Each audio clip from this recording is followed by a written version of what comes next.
Dog Days is an unusual beast. The show was released as a part of the spring 2011 anime lineup, and was directed by Keizo Kusakawa and written by Masaki Suzuki, both of whom were involved with the Mahou Shoujo Lyrical Nanaha series, with Masaki Suzuki credited as the original creator for both shows. On the surface, it seems like a show for those with a liking for Kemonomimis, as it's full of them and is set in a magical fantasy world where you have some hero who's stuck in said world and has to fight the bad guys for the good guys, etc. etc.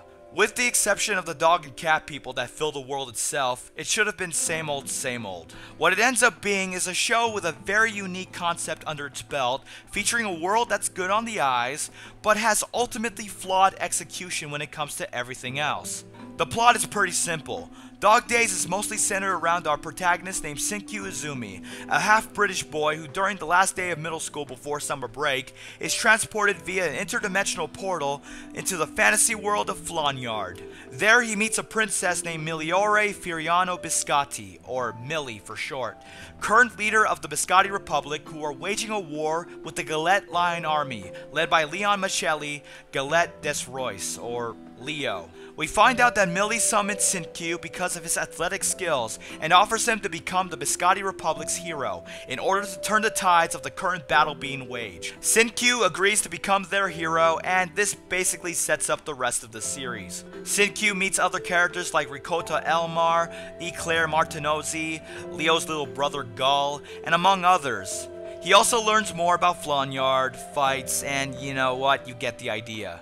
Seems pretty generic, but the show manages to throw in an effective twist. You see, the soldiers fighting in battle can't actually die on the battlefield, and instead turn into devolved forms of whatever species they are derived from, whenever they are knocked out or touched on the back. The Biscotti troops temporarily turn to dogs, while the Galette army turn to cats. You see, how this works is that each battle is set up as a sort of sport, having announcers, a score counter, and even a big payout for the winning faction, which is the most interesting part. Before a battle, each person pays a participation fee.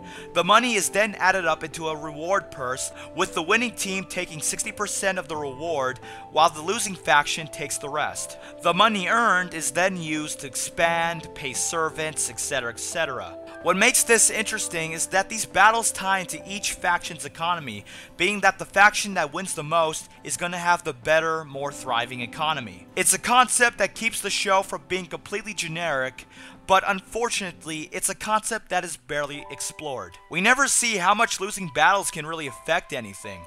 It all seems to be downplayed and can feel like a missed opportunity to give more depth to the world, which, speaking of depth, are what the characters lack. We don't really get much of a reason to care all that much for Shinkyu. I mean, he's stuck in a fantasy land with no viable source of communication to his world, where his friends and family don't even know his location, yet despite this, he cares more about what's happening in Flonyard than what's happening in his world, which dramatically overshadows his plight for wanting to go back, making it feel tacked on.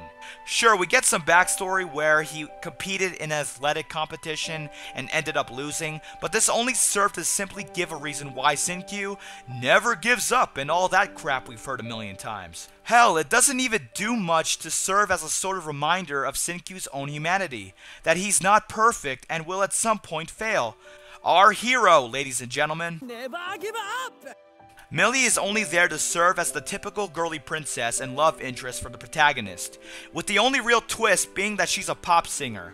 Yes, you heard me right, and before you ask, no, it's not a spoiler. This is something that's established early on. She spends the rest of the series doing stuff, getting kidnapped at some point, and is subjected to the cliche, boy accidentally seeing girl naked routine.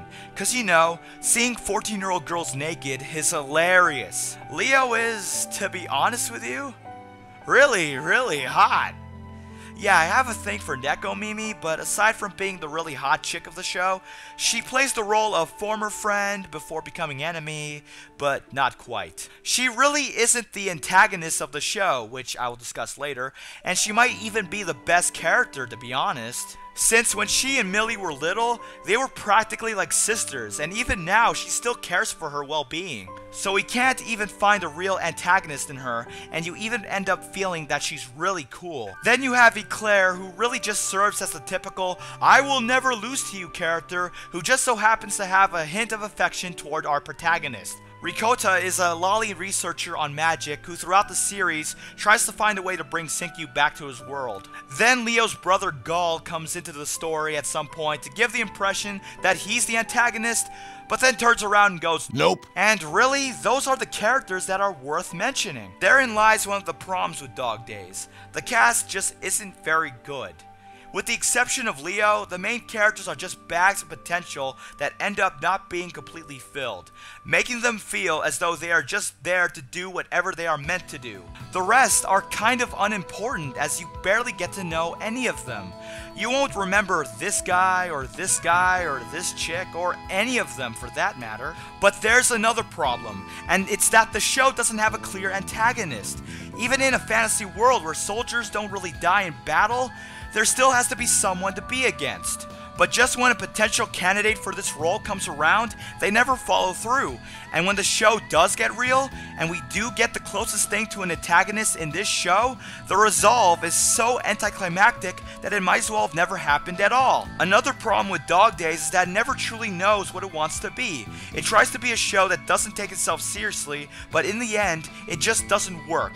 This is because the show does take itself seriously. The thing is that everything is set up in a bland manner, giving off the feeling of having no real conflict or any real stakes on the line until later, but by then decides to end it as soon as it started. If done in another way, this could have worked. But instead we have a show that takes everything seriously, even though it's not meant to be, but doesn't know that it isn't supposed to be, making the show unfocused. However, if I have to say anything that isn't completely negative about Dog Days, I do like how the battles that occur in the show are set up like a spectator sport. Not only are they fairly amusing to watch, but they also succeed at giving the battles themselves their own identity. Plus, the fights that happen outside of the battlefield can be kinda cool. Then you get to the presentation of Dog Days, and I have to say, this is where the show does get its shine. As bland as the characters can get, they do have good designs with expressive outfits. Not to mention that some of the characters do look pretty cute, with some looking downright hot. But the characters aren't the only good-looking aspects, as everything else has a bright, colorful, and occasionally beautiful fantasy aesthetic, which is helped by its eye-catching use of lighting. Though I will say, come on, those are obviously Chocobos, okay? Who are you kidding? It can look like pure eye candy when displayed in high definition. The moment where Millie goes on stage and sings is downright gorgeous, and is one of the best highlights of the show, even if the song and her mouth don't sync properly.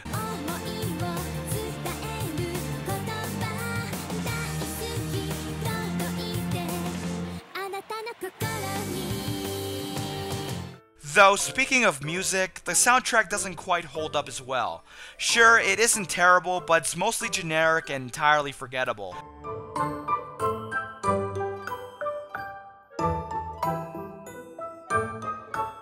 The voice acting isn't too memorable either. Cute characters sound cute.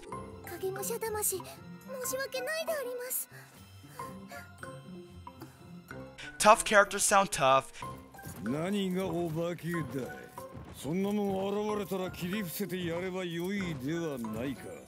You pretty much get the drill. But still, Dog Days' presentation is probably the best part that I could talk about. And if you somehow decide that you want to watch this show, I advise watching it in HD. But in the end, Dog Days is somewhat entertaining and very pretty, but it's also bland, generic, and unfocused. It's a show that upon finishing, I never seem to remember much of, and to me is one of the weaker shows of spring 2011. That's not to say it's the worst anime I've seen in 2011.